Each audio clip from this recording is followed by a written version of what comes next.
रिश्तेदार वो लोग जिन्हें तुम्हारे घर आने का बस एक छोटा सा बहाना चाहिए। तुम दोपहर में अपनी प्यारी मीठी नींद लेने जा ही रहे होते हो कि अरे बेटा मैं थोड़ा पास में ही आया था तो सोचा तुम्हारे घर आ जाता हूँ। पर मैं तो जंगलों में रहता हूँ, जंगलों में क्या करने आए थे? कहीं मेरा घर तो जलाने नहीं आए थे? जैसे तुमने मेरा फ्यूचर जलाया मेरे घर वालों को मुझे इंजीनियरिंग करवाने का बोल के। रिश्तेदारों के पास ना एक बहुत भयानक शक्ति है, ये तुम्हारे मम्मी पापा का दिमाग चेंज कर सकते हैं। बच्चा बोल रहा था कि क्रिकेटर बनना है तो हमने सोचा चलो क्रिकेट एकेडमी ज्वाइन करवा देते हैं। क्रिकेट एकेडमी ज्वाइन करवा देते हैं। भाई साहब आपको क्या बच्चे ने बल्ला मारा है क्या सर पे? नहीं तो जरा अपना दिमाग लगाइए, ये क्रिकेट विकेट में कुछ नहीं रखा। वो अपने विकास जी की लड़की बोल रही थी सिंगर बनूंगी, कुछ हुआ नहीं तो अब नुक्कड़ नाटक में पेड़ बनती है। मैं हूँ एक जादुई पेड़।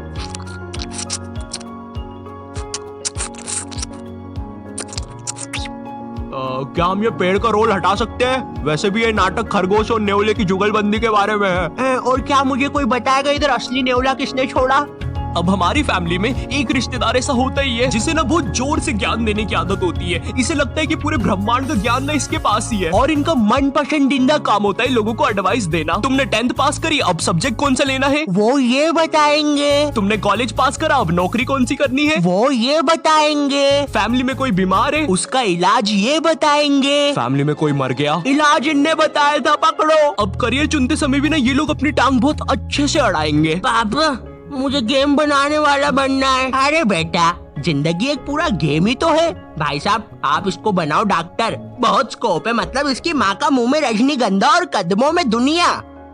नहीं पापा डॉक्टर तो नहीं पापा, इतनी पढ़ाई से तो मजदूर बन जाऊंगा मैं, लेकिन डॉक्टर तो। मुंह में रजनीगंधा कदमों में दुनिया, क्या बात कहे आप? नहीं भाई साहब हाँ। तुम्हें पता है रिश्तेदारों की नजर ना अपने बच्चे से ज्यादा दूसरे के बच्चे पे होती है। कल को अगर कोई कांड भी कर दोगे ना तो एक बार को पुलिस को नहीं पता चलेगा, लेकिन इन्हें जरूर पता चलेगा। अरे ऑफिसर मेरी दादी झूठ बोल रही है, मैंने उनकी 32 से पेट नहीं खुजाई। मिस्टर आयु यू आर अंडर अरेस्ट। लेकिन आपके पास तो मेरे खिलाफ कोई सबूत ही नहीं था। हाँ सबूत नहीं था, लेकिन अब है। मिलो तुम्हारे फूफे से। इनने बिजली के खंबे पे चढ़ के तुम्हारी क्राइम करते हुए फोटोज खींची है। हालांकि वो बात अलग है, खंबे से नीचे उतरते समय इनकी पैंट के साथ चड्डी भी फट गई, लेकिन उसका टेंशन तुम मत लो। पैंट और चड्डी दोनों सही सलामत दर्जी के पास पहुंच चुकी है, वो सुबह तक रफू करके दे देगा। शाम तक। और ये रही तुम्हारी फोटो। गिरफ्तार कर लीजिए मुझे। अब जब भी रिश्तेदार तुम्हारे घर आते हैं तुम्हारे मम्मी पापा तुम्हें उनसे बातचीत करने के लिए बोलते हैं और तुम्हें नहीं पता होता क्या बात करनी है। इतनी अजीब सिचुएशन बनती है ना उस समय। और बेटे कुछ नहीं अंकल, यूं ही।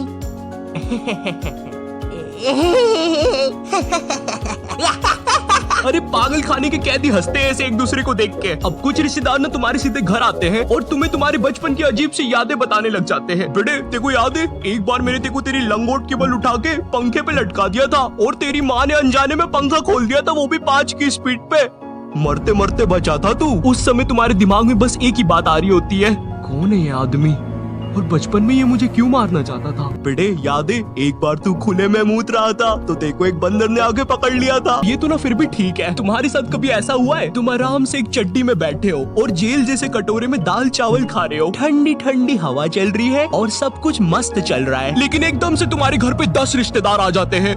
अब जरा सोचो उस चड्डी पे दाल चावल खाते हुए बच्चे पर क्या बीत रही होगी। तुम्हें वहाँ से भागने तक का मौका नहीं दिया जाएगा। भाई पूरा दिमाग सुनने पड़ जाता है इतने सारे रिश्तेदारों के सामने। ए छोटू अपने मालिक को बुलाना तो जरा। मम्मा। अच्छा ये इनका बेटा है। छी रिश्तेदार ने काफी अलग अलग प्रकार के आते हैं। जैसे फैमिली में कोई बहुत बूढ़ा दादाजी नहीं होता है जिसके दिल की जगह भी बैटरी लगी होती है, इसे परिवार वाले मरने ही नहीं देते। इन्हें कुछ हुआ फट से ऑपरेशन, भाई आधा रोबोट बना के रखा है दादाजी को। उधर दादाजी का 150वां जन्मदिन बनाया जा रहा है। हैप्पी बर्थडे दादाजी। वो दादाजी बेचारा अपनी बैटरी के दोनों वायर पकड़ के बोल रहा है, बेटा मार दो मुझे प्लीज, कोई मार दो। अब पीछे तुम्हारे पापा तुम्हें कोल्ड ड्रिंक उड़ाने से मना कर रहे हैं, क्योंकि अगर कोल्ड ड्रिंक का एक भी बूंद दादाजी की बैटरी पे गिरा तो तुम्हारा दादाजी टाइम बम की तरह फट जाएगा। खैर जो भी कह लो, रिश्तेदार हमारे घर से जाते समय अपनी पोटली से थोड़ा धन वो हमें भी दे के जाते हैं, भले वो 20 रुपए का लुल्ली नोट हो या 100 रुपए का करारा नोट हो। पर सवाल यहाँ पे ये नहीं है, सवाल ये है कि रिश्तेदारों के साथ इतनी मारामारी के बाद क्या वो 20 रुपए का लुल्ली नोट काफी था?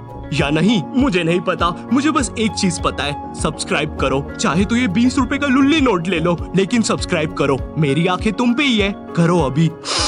मेरे बच्चे के लिए कर दो यार। लाई क्या तुम्हारा बच्चा मेरे बच्चे से दोस्ती करेगा? चले जाओ यहाँ से तुम्हारा बदसूरत बच्चा लेके। ए वो जा रहा हूँ मैं, जा रहा हूँ, बस चला ही गया।